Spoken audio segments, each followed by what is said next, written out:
যদি কেউ বলে জায়নিস্টদের সাথে আঘাত করে অনেক মুসলিম কান্ট্রি চলছে, তাহলে কি মিডল ইস্টের সমালোচনা করার কারণে একজন ব্যক্তি খারিজি হয়ে যাবে? খারিজি ম্যানুফ্যাকচার কোম্পানি বাংলাদেশে তারা এই সংজ্ঞায় শিখায়, পলিটিক্যাল বিরোধিতা করলে আপনি খারিজি হয়ে যাবেন। অথচ এখানে দেখেন সাহাবা রাদিয়াল্লাহু আনহুম মানছেন না ইয়াজিদকে। এবার ইয়াজিদ কি করলো দেখেন। এবার ইয়াজিদ প্রথমত সাহাবীদেরকে কনভিন্স করার চেষ্টা করলেন। তিনি ওখান থেকে তার দূত পাঠালেন, দূত এসে মক্কা মদিনায় বোঝালেন যে আপনারা মেনে নেন, ভালো হবে ইত্যাদি ইত্যাদি। আব্দুল্লাহ বিন ওমর রাদিয়াল্লাহু আনহু বলেন ঠিক আছে মেনে নিলাম। আব্দুল্লাহ বিন আব্বাস রাদিয়াল্লাহু আনহু বলেন ঠিক আছে মেনে নিলাম। কিন্তু আব্দুল্লাহ বিন জুবাইর রাদিয়াল্লাহু আনহু মানলেন না। এই যে 10ই মুহররম সম্পর্কে আজকে আমরা যে আলোচনা শুনলাম, এর সাথে ইমাম হাসান হোসেন লিখেছেন। হাসান হোসেন রাদিয়াল্লাহু আনহুর কাহিনী আমরা জানি এবং তাদের জন্য রোজা রাখি। তাদের গল্পের সাথে মুহররমের 10 তারিখের গুরুত্ব সম্পর্ক কতটুকু? খুবই চমৎকার একটা প্রশ্ন।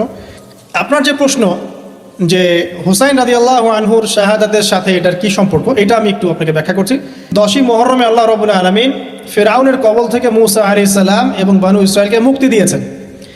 এটা ছিল মুহররম মাসের 10 তারিখ। এই নিয়তে আমরা সওম রাখি, এই নিয়তে আমরা রোজা রাখব।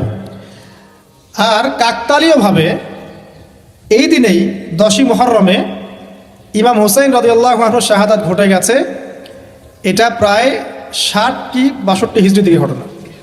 কথা কি বুঝতে পারছেন? আমি বুঝতে পারছি না। অনেক পরে মানে কাকতালীয়ভাবে এই দিনেই হুসাইন রাদিয়াল্লাহু আনহুর শাহাদাতটা ঘটে গেছে। এই কারণে আমাদের মধ্যে একটা প্রচলন হয়ে গেছে যে হয়তোবা এই উদ্দেশ্যে এখানে রোজা রাখতে হয়। আসলে ব্যাপারটা এমন নয়। একটু ব্যাখ্যা করলে বুঝবেন, আমি ব্যাখ্যাটা করতে চাচ্ছি, না হলে আপনাদের ক্লিয়ার হবে না। আর এই বক্তব্যটা হয়তো অনলাইনে যাবে, তো আমি এই জায়গা থেকে আপনাদেরকে একটু ব্যাখ্যা করে শোনাচ্ছি। একটু খেয়াল করেন আমার দিকে। রাসূল সাল্লাল্লাহু আলাইহি ওয়াসাল্লামের ইন্তেকালের পর খলিফা হন আবু বকর সিদ্দিক রাদিয়াল্লাহু আনহু, তারপরে ওমর রাদিয়াল্লাহু আনহু, তারপরে উসমান রাদিয়াল্লাহু আনহু। এই উসমান রাদিয়াল্লাহু আনহুর এই সময় থেকে শেষের দিকে একটা সমস্যা সৃষ্টি হয়েছে। কি সমস্যা? যে উসমান রাদিয়াল্লাহু আনহুকে কিছু বিদ্রোহীরা হত্যা করেছিল। একটু বোঝার চেষ্টা করেন। ইতিহাস পড়তে কিন্তু অনেক সময় লাগে, আমি খুব অল্প সময় আপনাকে শেখাচ্ছি। উসমান রাদিয়াল্লাহু আনহুকে হত্যা করেছিল কিছু বিদ্রোহী, ঠিক আছে? যিনি নবী সাল্লাল্লাহু আলাইহি ওয়াসাল্লামের জামাই, 2 জন মেয়েকে বিয়ে করেছেন, জিন্নুরাইন, তাকে হত্যা করেছে কিছু বিদ্রোহী। এরপরে খেলাফতের দায়িত্বে আসেন আলী রাদিয়াল্লাহু আনহু। কে আসেন? আলী রাদিয়াল্লাহু আনহু।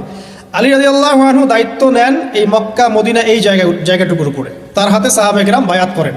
কিন্তু ওই দিক বলতে বোঝাচ্ছি সিরিয়া, শামের দিকে, সেদিকের গভর্নর ছিলেন মুয়াবিয়া রাদিয়াল্লাহু আনহু। কি নাম? মুয়াবিয়া রাদিয়াল্লাহু আনহু। তিনিও কিন্তু একজন বড় মাপের সাহাবী, ঠিক আছে? তো মুয়াবিয়া রাদিয়াল্লাহু আনহু সেখানে নিজে সেখানকার খেলাফতের দাবি করেন। আলী রাদিয়াল্লাহু আনহুর হাতে বায়াত তিনি করেননি। আলী রাদিয়াল্লাহু আনহুকে বারবার একটা বিষয়ের চাপ দেওয়া হচ্ছিল যে ওসমান রাদিয়াল্লাহু আনহু শাহাদাতের আগে বিচার করতে হবে, হত্যাকারীর বিচার করতে হবে। তো এখানে একটা দ্বন্দ্ব, মানে একটা পলিটিক্যাল দ্বন্দ্ব সৃষ্টি হলো। ওইদিকে মুয়াবিয়া রাদিয়াল্লাহু আনহু তিনি খেলাফতের দাবিদার হয়ে উঠলেন, এদিকে সাহাবায়ে কেরাম সহ অনেকেই আলী রাদিয়াল্লাহু আনহুর কাছে বায়াত করলেন।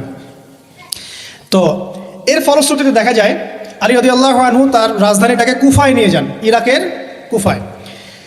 তো ইহুদিদের ইন্ধনের ফলে এক পর্যায়ে দেখা যায় যে আলী রাদিয়াল্লাহু আনহুর এক পক্ষ এবং একদিকে মুয়াবিয়া রাদিয়াল্লাহু আনহুর এক পক্ষ, তারা একটা মানে অনাকাঙ্ক্ষিত যুদ্ধের দিকে চলে যান, ঠিক আছে? এই যুদ্ধটাকে বলা হয় সিফফিনের যুদ্ধ। কিসের যুদ্ধ? সিফফিনের যুদ্ধ। এটা সংঘটিত হয়েছে 37 হিজরিতে। কত হিজরি? 37। এর আগের বছর আবার উটের যুদ্ধ হয়েছে, জাঙ্গে জামাল। তারপরের বছর এই সিফফিনের যুদ্ধ। সিফফিনের যুদ্ধে আলী রাদিয়াল্লাহু আনহু বিজয় লাভ করেই ফেলেছিলেন। এই সময় মুয়াবিয়া রাদিয়াল্লাহু আনহুর দলের মধ্যে আমর ইবনে আস রাদিয়াল্লাহু আনহু তিনি বলছেন যে কোরআন ফয়সালা করবে। কোরআন ফয়সালা করবে, এটাকে কেন্দ্র করে একটা তৃতীয় পক্ষ নির্ধারণ করা হয়, যেটাকে আমরা সালেস বলি। যে মুয়াবিয়া রাদিয়াল্লাহু আনহুর পক্ষে একজন, তার নাম আমর ইবনে আস রাদিয়াল্লাহু আনহু, এবং আলী রাদিয়াল্লাহু আনহুর পক্ষে একজন, তার নাম হচ্ছে আবু মুসা আশআরী রাদিয়াল্লাহু আনহু। তারা গিয়ে একটা তৃতীয় পক্ষ করে মীমাংসা করতে চাচ্ছেন যে আমরা কেউ যুদ্ধ চাই না, আমরা ভাই ভাই, আমরা সবাই মুসলিম উম্মার ঐক্যের খাতিরে এখানে একটা সলিউশনে আসবো। তো সলিউশনে একটা আশা হচ্ছিল যে ঠিক আছে উভয়েই পদত্যাগ করবে, নতুন খলিফা নেওয়া হবে, ঠিক আছে? তো এরকম একটা কথা চলছিল। কিন্তু মুয়াবিয়া রাদিয়াল্লাহু আনহু তিনি তার যে মানে দাবি, এটা ছাড়তে চাচ্ছেন না। ছাড়তে চাচ্ছেন না। এইদিকে আলী রাদিয়াল্লাহু আনহু দলের মধ্যে কিছু মানুষ প্রায় 12,000 তারা এই দল থেকে বের হয়ে গেল যে আমরা আলীকেও মানি না রাদিয়াল্লাহু আনহু, মুয়াবিয়াকেও মানি না রাদিয়াল্লাহু আনহু, এই আমর ইবনে আসকেও মানি না রাদিয়াল্লাহু আনহু, এবং এই আবু মুসা আশআরী তাকেও মানি না, আমরা কাউকেই মানি না। এবং এদেরকে বলা হয় খারেজি। কি বলা হয়? খারেজি। তারা এখান থেকে দল থেকে বের হয়ে গেলেন। শুধু তাই না, তারা ফতোয়াও দিল যে আলী এবং মুয়াবিয়া এবং আমর ইবনে আস, আবু মুসা আশআরী সবাই কাফের, নাউজুবিল্লাহ। কারণ কি? কারণ হচ্ছে তারা আল্লাহর কিতাব, আল্লাহর বিধান দ্বারা বিচার ফয়সালা করছে না, মানুষের মত তারা গ্রহণ করছে। মানে ওদের উদ্ভট যুক্তি আর কি। তারা আল্লাহর কিতাব দিয়ে ফয়সালা করছে না, বরং মানুষের রায় গ্রহণ করছে। এটা একটা খোরা যুক্তি ছিল। তো আলী রাদিয়াল্লাহু আনহু এদেরকে দমন করলেন। নহরওয়ান নামক জায়গায় তাদের সাথে যুদ্ধ হলো এবং এই যুদ্ধে আলী রাদিয়াল্লাহু আনহু জয়লাভ করলেন। সিফিনের যুদ্ধটা হয়ে গেল। এখন দেখেন দুইটা পক্ষ পাচ্ছেন আপনি এখানে, আলী রাদিয়াল্লাহু আনহু একটা পক্ষ, একটা কার? মুয়াবিয়া রাদিয়াল্লাহু আনহুর পক্ষ। এখন এই যে খারেজিরা বের হয়ে গেল, এখন তো দেখা যায় যে কিছু কিছু শব্দ বললেই মানুষ খারেজি ট্যাগ দিয়ে দেয় না? দেখেন এই খারেজি আকিদার সাথে কিন্তু আসলে পলিটিক্যাল সমালোচনার কোনো সম্পর্ক নেই। পলিটিক্যাল দ্বন্দ্বের সাথে, পলিটিক্যাল সমালোচনার সাথে কিন্তু খারেজি বা খাওয়ারিজম মতবাদটা আসলে জড়িত না। এটা কার সাথে জড়িত? ওই যে একদিন বলেছিলাম, খারেজিরা মনে করে কবিরা গুনাহ করলে কোনো ব্যক্তি কী হয়ে যায়? কাফের হয়ে যায়। খারেজিদের আকিদা হচ্ছে কবিরা গুনাহ করলে কোনো ব্যক্তি কাফের হয়ে যায়। এই আকিদাটার নাম খারেজি আকিদা। এটা কি বাংলাদেশে মুসলিমরা লালন করে? কোনো আলেম, কোনো বক্তা, কোনো মুফাসসির, কোনো মুহাদ্দিস আপনাদেরকে বলছে কখনো এই দেশের মাটিতে যে কবিরা গুনাহ করেছে এরা এদেরকে মেরে ফেলো? বলেছে? কিন্তু আপনি কিছু হক কথা বললে আপনাকে ট্যাগটা খেতে হয়।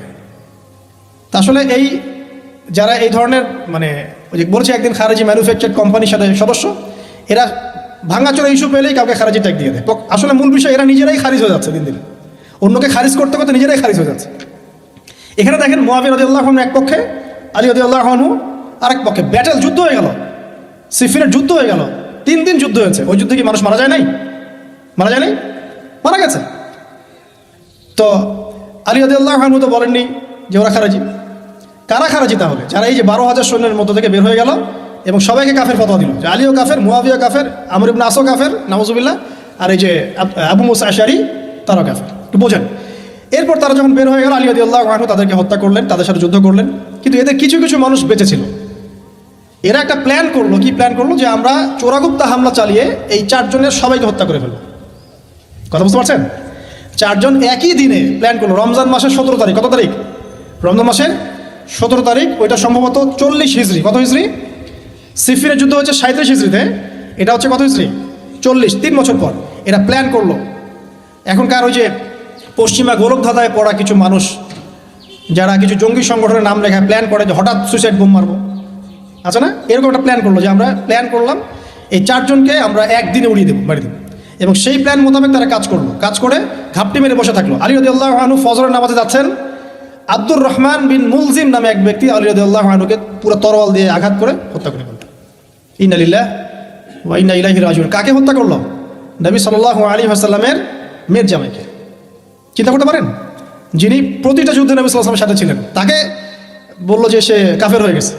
আর যে হত্যা করেছে আব্দুর রহমান বিন মুলজিম, সে হত্যা করার পরে আল্লাহ শুকরিয়া আদায় করেছে, নাউজুবিল্লাহ।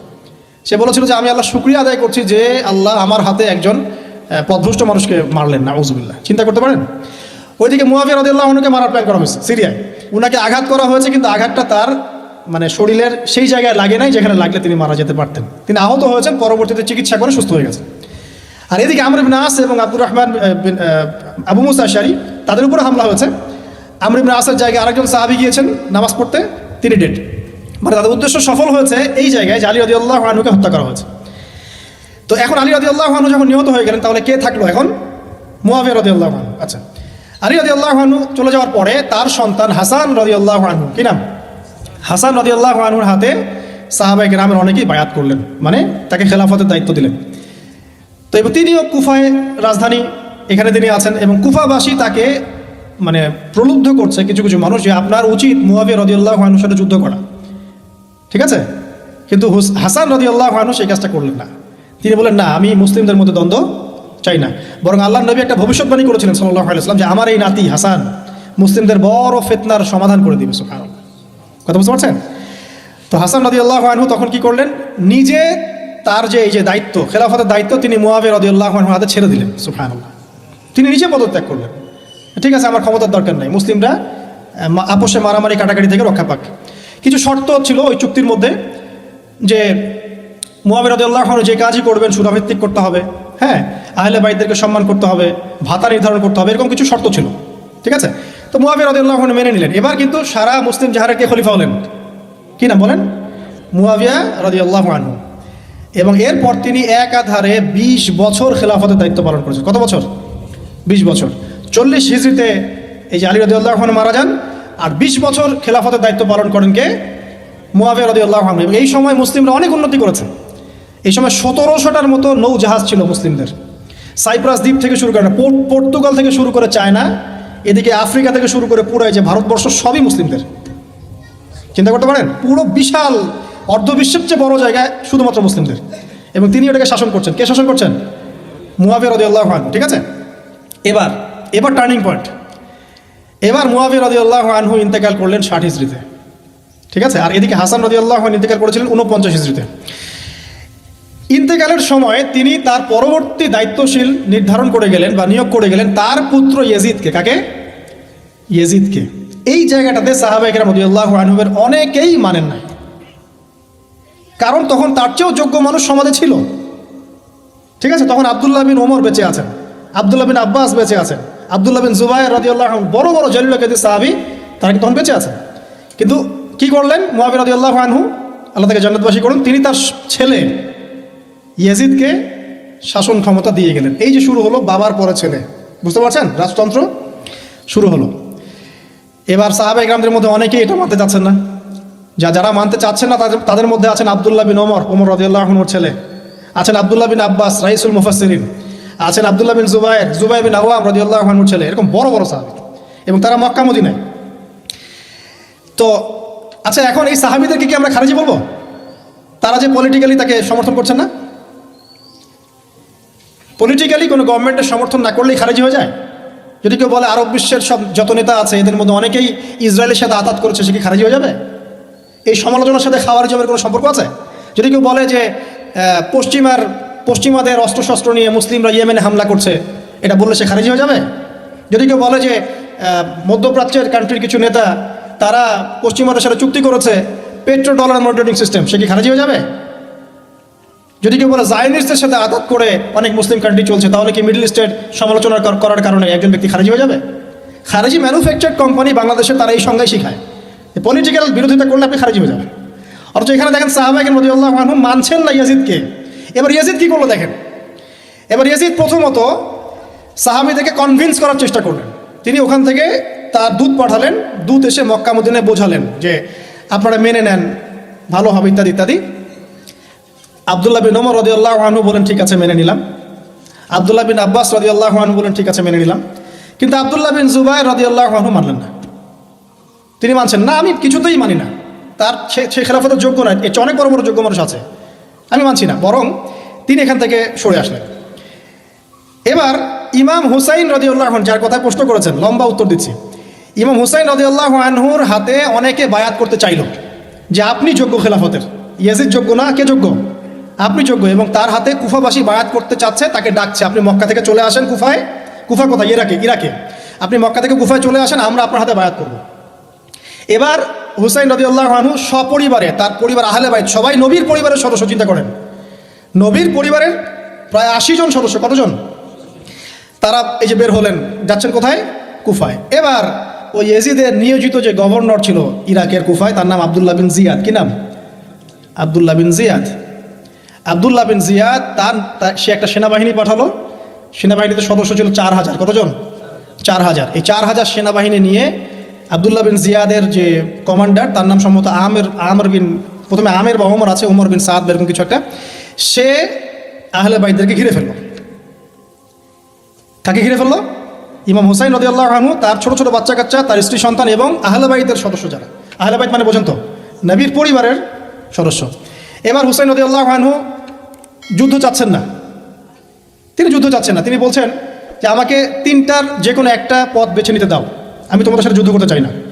1 নাম্বার, আমাকে সরাসরি ইয়াজিদের সাথে সাক্ষাৎ করতে দাও, আমি ওর সাথে কথা বলে সলভ করবো, প্রবলেম কি। 2 নাম্বার, আমাকে পথ ছেড়ে দাও, আমি চলে যাই কোনো সীমান্তবর্তী এলাকায়, সেখানে কাফেরদের সাথে যুদ্ধ করবো, জিহাদ করবো, সেখানে মারা যাবো, শহীদ হবো। অথবা আমাকে নিরাপদে আমাকে মদিনায় ফেরত পাঠাও। তার 3টা যুক্তি কি যৌক্তিক ছিল না? তিনি কে? নবী সাল্লাল্লাহু আলাইহি ওয়াসাল্লামের নাতি, যাকে কোলে নিয়ে নবী সাল্লাল্লাহু আলাইহি ওয়াসাল্লাম অনেক সময় খুতবা দিয়েছেন, নামাজ পড়েছেন, চুমু খেয়েছেন। ফাতিমা রাদিয়াল্লাহু আনহার নয়নমণি, চিন্তা করতে পারেন, এবং যিনি জান্নাতের যুবকদের সর্দার হবেন। কিন্তু এই যে আব্দুল্লাহ বিন জিয়াদের যে সেনাবাহিনী, হুসাইন রাদিয়াল্লাহু আনহুর আর্তনাদ শুনল না। 4000 সৈন্য মিলে 80 জনকে কেটে টুকরা টুকরা করে ফেলেছে। একজন শুধু বেঁচে ছিল, তার নাম জয়নুল আবেদিন। কি নাম? জয়নুল আবেদিন। তিনি একজন বেঁচে ছিলেন, বাকি সবাইকে হত্যা করা হয়েছে। 79 জন আহলে বাইতের সদস্যকে হত্যা করা হয়েছে। খারেজি ম্যানুফ্যাকচার কোম্পানি কিন্তু এদেরকে খারেজি বলছে না, যারা হুসেন রাদিয়াল্লাহু আনহুকে হত্যা করেছে। আপনি মিডল ইস্টের সমালোচনা করলে খারিজ হয়ে যাবে, ওদের শেকড়টা চিনেন এখন। অথচ ওরাই কিন্তু ব্রিটেনের সাথে হাত মিলিয়ে তুর্কিদের বিরুদ্ধে বিদ্রোহ করে ক্ষমতা দখল করেছে, জানেন? 1916 সালে 1916 এরাই ব্রিটেনের সাথে হাত মিলিয়ে তুর্কিদের, অটোম্যানদের বিরুদ্ধে বিদ্রোহ করে, সশস্ত্র বিদ্রোহ করে ক্ষমতা দখল করেছে। ওরা খারাজি হয়ে যায়নি। পড়লে জানবেন সত্য কী জিনিস। এবার আসেন মূল পয়েন্টে আসি। এবার যে হত্যা করেছে ইমাম হুসাইন রাদিয়াল্লাহু আনহুকে, সে বর্ষার আগা পর্যন্ত, বর্ষার মাথায় হুসাইন রাদিয়াল্লাহু আনহুর মস্তক উঠিয়ে ধরে এটাকে নিয়ে ইয়েজিদের কাছে গিয়েছেন। আউযুবিল্লাহ। চিন্তা করতে পারেন, ইয়েজিদ যদিও বা এটার আদেশ কিন্তু করে নাই, সে ওই মস্তক থেকে আটকে উঠেছিল। এটা তুমি কি করছো? আমি তো এটা করতে তোমাকে বলি নাই। কিন্তু ওবায়দুল্লাহ বিন জিয়াদ এই কাজটা করেছে। এখানে আমরা ইয়েজিদকে নিষ্পাপ বলতে পারি না, বিকজ একজন শাসকের আন্ডারে যখন কোনো ক্রাইম হবে, এর একটা দায়ভার তো তার উপর পড়বেই। যদি এটা মেনে নেই যে সেখানে টেকনোলজি ছিল না, অনেক দূরের পথ, খবর পাওয়া যায় নাই, সেটা অন্য ইস্যু হতে পারে। কিন্তু পরের ঘটনাগুলো আমাদেরকে অন্যদিকে নিয়ে যাবে। মনে রাখেন, এই ঘটনাটা হৃদয় বিদারক। এটা হচ্ছে এই 10ই মুহররমের একটা হৃদয় বিদারক ঘটনা। এটা ঘটেছে কত সালে? 62 হিজরিতে। কত হিজরিতে? 62 হিজরিতে, 62 বা 61 আর কি। তো দেখেন, নবী সাল্লাল্লাহু আলাইহি ওয়াসাল্লামের ইন্তেকালের 50 বছর পরে এই কারবালার ঘটনা, এই ঘটনাটা কাকতালীয়ভাবে 10ই মুহররমে ঘটে গেছে। আমরা মনে করি যে এটার স্মরণে আমরা আজকের সওম রাখি, আসলে এটার স্মরণে নয়, ওই নাজাতে মুসার স্মরণে রাখতে হবে, ঠিক আছে? তো কারবালা ঘটনা বুঝলেন, এই 61 হিজরিতে কারবালা ঘটনা ঘটে, যেটা স্মরণে অনেকে রোজা রেখে থাকে সমাজে। আসলে এটা স্মরণে নয়, নাজাতে মুসার স্মরণে রাখতে হবে ইনশাআল্লাহ তাআলা। আল্লাহ পাক তৌফিক দান করুন, আমিন। এরপর মদিনাবাসী আর মক্কাবাসী এই যে ইয়াজিদের বিরুদ্ধে খেপে গেল। তার কিছুতে তার আনুগত্য মানবে না, কিন্তু ইয়াজিদ চাপ প্রয়োগ করতে লাগলো। এক পর্যায়ে সেই যে মুসলিম বিন উকবাকে পাঠালো 10,000 সৈন্য দিয়ে মদিনায়। 3 দিন সে মদিনা অবরোধ করে রাখলো। সবাইকে বললো যে ইয়াজিদের আনুগত্য করতে হবে, অন্যথায় তোমাদের উপর হামলা করা হবে। নবীর শহরে মুসলিম বিন উকবার নেতৃত্বে পিছনে ইয়াজিদ ছিল। ইয়াজিদের শাসনামলে মুসলিম বিন উকবার নেতৃত্বে 63 হিজরিতে 3 দিন মদিনায় ম্যাসাকার চালানো হয়েছে। মদিনার মানুষকে হত্যা করা হয়েছে। মদিনার মানুষ সাহসিকতার সাথে যুদ্ধ করেছে, ডিফেন্ড করেছে, তাদেরকে হত্যা করা হয়েছে। মদিনায় লুটপাট করা হয়েছে, ধ্বংসযজ্ঞ চালানো হয়েছে, হাজার হাজার মানুষ মারা গেছে। এখন আমাকে বলেন, যে মদিনার যে মানুষগুলো এই মুসলিম বিন উকবার সেনাবাহিনীর বিরুদ্ধে দাঁড়িয়েছিল, এরা কি খারেজি ছিল? ওরা যে শাসকের বিরুদ্ধে যুদ্ধ করলো? উত্তর দেন। এই খারেজি ম্যানুফ্যাকচার কোম্পানিকে বলেন, উত্তর দিতে বলেন। মুসলিম বিন উকবার নেতৃত্বে যে বাহিনী মদিনা আক্রমণ করলো, আর মদিনাবাসী যে বীরত্বের সাথে ডিফেন্ড করলো, এখন কি মদিনার সব মানুষ খারেজি হয়ে গিয়েছিল? পলিটিক্যাল দ্বন্দ্বের সাথে খাওয়ারিজমের কোনো সম্পর্ক আছে? মানুষকে কি বোঝায়? শুধু তাই না, এই সময়ে মক্কায় আব্দুল্লাহ বিন জিয়াদ রাদিয়াল্লাহু আনহু তিনিও তার বলয় গড়ে তুলেছেন, তার হাতে মানুষ বায়াত শুরু করেছে।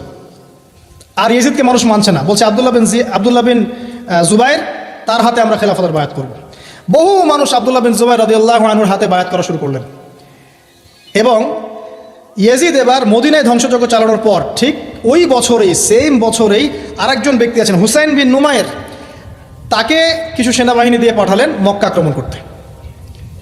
হুসাইন বিন নুমায়ের সেনাবাহিনী নিয়ে মক্কা আক্রমণ করলো। মক্কার কাবা ঘরের গিলাফে হামলা করা হয়েছে, মিনজানিক ছোড়া হয়েছে। তো মদিনায় হামলা চালানোর পর একই বছর ওই 63 হিজরিতেই, আর মদিনায় হামলার যে যুদ্ধটার নাম একটা আছে, এটা বলে দিই, যে মদিনায় যে ইয়াজিদের নেতৃত্বে মুসলিম বিন উকবা হামলা চালিয়েছিল, যখন মদিনাবাসী এটাকে ডিফেন্ড করেছে এবং মদিনা মানুষ মারা গেছে, অনেক শহীদ হয়েছেন, এই যুদ্ধের নাম হচ্ছে হাররার যুদ্ধ। কিসের যুদ্ধ? হাররার যুদ্ধ। ওই বছরেই ইয়াজিদের নেতৃত্বে আবারও মক্কায় আক্রমণ করা হয়েছে, যেখানে আব্দুল্লাহ বিন জুবাইর রাদিয়াল্লাহু আনহু তিনি খেলাফতের দায়িত্ব বায়াত গ্রহণ করছেন। সেখানেও মিনজানিক চালানো হয়েছে, হামলা চালানো হয়েছে। মক্কার কাবা ঘরের দেয়ালে পর্যন্ত মিনজানিকের গোলা লেগেছিল, মানুষ জানেই না কাবা ঘরে হামলা হয়েছে। তো আমরা পলিটিক্যালি এই ঘটনাগুলো সমালোচনা করতে পারি। হুসাইন রাদিয়াল্লাহু আনহুর হত্যাকাণ্ড কোনো সাধারণ ঘটনা ছিল না, হাররার যুদ্ধ কোনো সাধারণ ঘটনা ছিল না। আব্দুল্লাহ বিন জুবাইর রাদিয়াল্লাহু আনহুকে মক্কায় আক্রমণ করা কোনো সাধারণ ঘটনা ছিল না। এরপরে আব্দুল মালিক বিন মারওয়ান যখন ক্ষমতায় আসেন, তার প্রায় 10 বছরের পরে, তখন হাজ্জাজ বিন ইউসুফের নেতৃত্বে আবারও এই মক্কায় হামলা হয়েছে। এর নাম শুনেছেন? হাজ্জাজ বিন ইউসুফ। এবার এই হামলাতে আব্দুল্লাহ বিন জুবাইর রাদিয়াল্লাহু আনহু এবং তার অনুসারীদেরকে সবাইকে শহীদ করা হয়েছে। হাজ্জাজ বিন ইউসুফের প্রতিরোধ করার সময় আব্দুল্লাহ বিন জুবাইর এবং তার সাহাবাই, তার সঙ্গী সাথী, তারা কি খারেজি ছিলেন? আব্দুল্লাহ বিন জুবাইর রাদিয়াল্লাহু আনহুকে হত্যা করে রৌদ্রের মধ্যে তার লাশটা ঝুলিয়ে রাখা হয়েছে। আব্দুল্লাহ বিন জুবাইর কি আপনাকে বলি? আব্দুল্লাহ বিন জুবাইর রাদিয়াল্লাহু আনহু জুবাইর বিন আওয়াম রাদিয়াল্লাহু আনহুর ছেলে। জুবাইর বিন আওয়াম কি আপনাকে বলি? জুবাইর বিন আওয়াম হচ্ছেন জান্নাতের 10 জন সার্টিফিকেট প্রাপ্ত সাহাবীর একজন। আব্দুল্লাহ বিন জুবাইর আসমা বিনতে আবু বকর রাদিয়াল্লাহু আনহুর সন্তান। আসমা বিনতে আবু বকর কি আপনাকে জানাই? আসমা বিনতে আবু বকর হচ্ছেন আবু বকর সিদ্দিক রাদিয়াল্লাহু আনহুর মেয়ে। জুবাইর বিন আওয়াম এবং আসমা বিন আবু বকর রাদিয়াল্লাহু আনহু, তাদের সন্তান হচ্ছেন আব্দুল্লাহ বিন জুবাইর রাদিয়াল্লাহু আনহু, যাকে এভাবে হাজ্জাজ বিন ইউসুফের সময় হত্যা করা হয়েছে মক্কায়। তো এই যে ঘটনাগুলো আপনারা শুনুন। এরপরে যদিও বা পরিস্থিতি ঠান্ডা হয়ে যায় আস্তে আস্তে, এবং আব্দুল মালিক বিন মারওয়ানের সময় তিনিও প্রায় 20 বা 22 বছর ক্ষমতা কাটান, এবং ওই সময় মুসলিমরা এই যে সিন্ধু প্রদেশ জয়, ওইদিকে তারেক বিন জিয়াদের স্পেন জয়, এদিকে আপনার এই যে আমাদের ভারতবর্ষ জয়, এগুলো ওই সময় ঘটেছে। ঠিক আছে, ওইদিকে আমরা যাচ্ছি না। মূল যে জায়গাটা আপনাদেরকে আজকে বলতে চাচ্ছি সেটা হলো এই যে, প্রথমত কারবালার বিয়োগান্তক ঘটনার সাথে এই 10ই মুহররমের সওমের কোনো সম্পর্ক নাই। এটা নাজাতে মুসার সাথে সম্পৃক্ত, তবে এই হিস্ট্রিটা আপনার জানা থাকা উচিত, কীভাবে আবু বকর সিদ্দিক রাদিয়াল্লাহু আনহু থেকে এই আব্দুল্লাহ বিন জুবাইর রাদিয়াল্লাহু আনহু শাহাদাত পর্যন্ত ঘটনাগুলো ঘটলো। আল্লাহ পাক আমাদের সবাইকে ঘটনাগুলো থেকে শিক্ষা নেওয়ার তৌফিক দান করুন।